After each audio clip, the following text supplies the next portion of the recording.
Паузата е най-подценявания вокален инструмент. И той е мой любим инструмент. Защо? Защото върши няколко функции.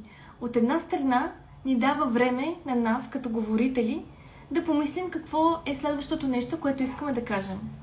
От друга страна, създава пространство за нашата аудитория да осмисли нещата, които вече сме казали. Погрешно имаме усещането, че паузата създава някаква неловка ситуация. Това далеч не е така. Даже напротив. Когато има въздух между думите, има това пространство, което ние създаваме чрез паузата, и ние, и хората, които ни слушат, сме по-спокойни. Друг гигантски плюс на паузите е, че когато ги използваме, те намалят така наречените паразитни думи в речта ни. Всеки от нас използва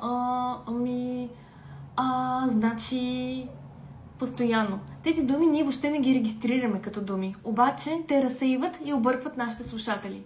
Когато започнем да интегрираме повече паузи в речта си, тези думи естествено отпадат. Така че не се страхувайте да правите повече паузи в речта си.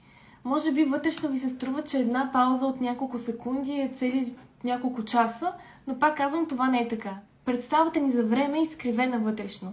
Спокойно може да си позволите 3, 4, 5, 6 секундна пауза и тя няма да бъде възприета като странна от околните.